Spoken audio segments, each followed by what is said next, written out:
Good morning, everyone, and thank you for joining us here for this Facebook Live. We're going to talk about the weather in just a second. Foggy morning for us. Yeah. We'll talk about how long that sticks around. Plus, we got your news headlines as well. But first, a reminder, you can find us live here on Facebook each weekday morning. We go live about 8 o'clock for you. If you can't watch us live, watch us whenever it is convenient for you because it stays on your feed throughout the day. You can also find us on our Inforum YouTube channel and your favorite podcast platforms. Just go to inforum.com/subscribe or /podcast. Subscribe's at the end. Look for the Inforum Minute. Look for the Inforum Minute. There we go. All right, let's talk some weather this morning. Another foggy morning for us. Foggier today, though, here in the metro. Totally, especially early this morning. It's starting to get a little bit better. It's not gone yet, but we're going to work in that trend today.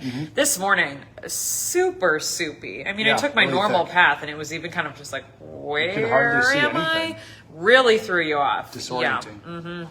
Certainly. That is still the case up north, by the way. Highway 200 into the north, your dense fog advisory was just extended until 11 a.m. So you've got quite a few hours to go of at least very dense fog. Probably going to be foggy up in that direction all day long. Might get better through the afternoon, but I don't think it necessarily goes away. You're looking at a fairly gloomy day. There's a tricky little stationary front that's playing games with us today. On the north side of that front, which again is lining up with about the Highway 200 corridor, you're going to stay foggier, cloudier. Your high temperatures will be teens, 20s with a north wind today.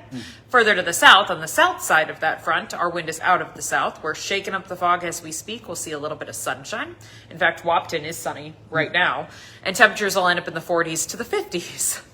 Big spread. Yeah. Like a 40-degree temperature spread across the region today. Wow. So it depends on where you are for what kind of day you're going to have. That's a huge swing. Huge swing. That front slowly sags its way to the south later tonight, allowing for more fog to form tomorrow morning.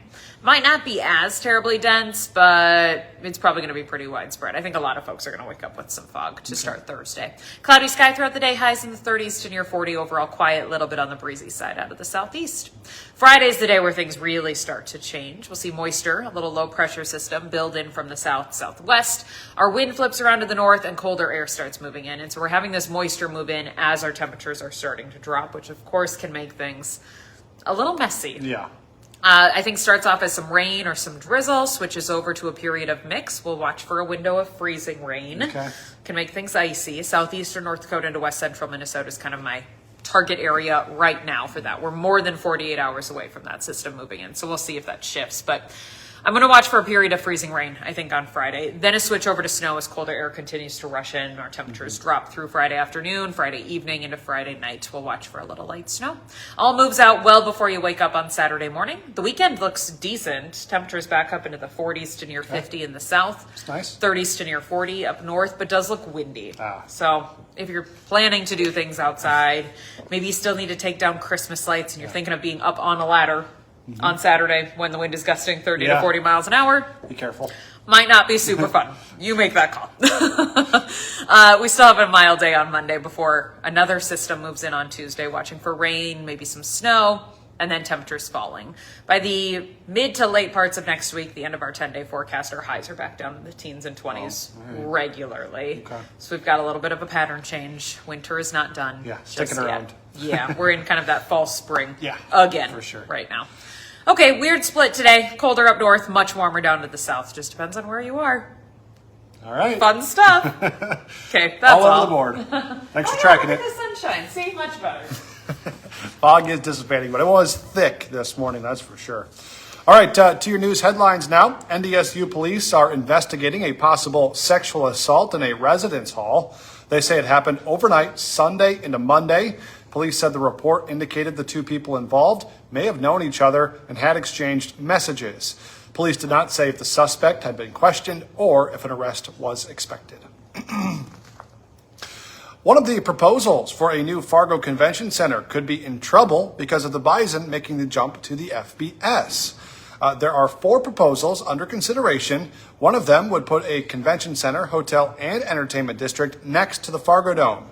The Fargo Dome Authority has previously pledged money that will go towards the convention center, but now the authority wants to keep that money for upgrades to the dome itself, especially with NDSU football moving up a level to FBS.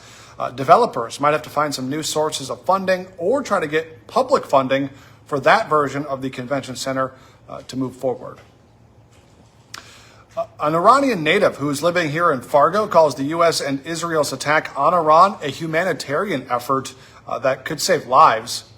Raheel Mahini says her family is in Iran, including 5 siblings, and they're not cheering for the destruction of their country, but those attacks there do give her a better chance to see her family for the first time in 13 years. She says it charts a path for freedom for her home country, as over 6,000 people were killed in Iran's recent crackdown on nationwide protests.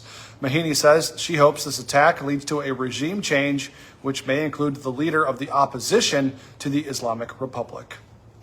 Local realtors now say right now is the best time to buy into looking to buy a house because 30-year mortgage rates have recently dipped below 6% nationally for the first time in more than 3 years.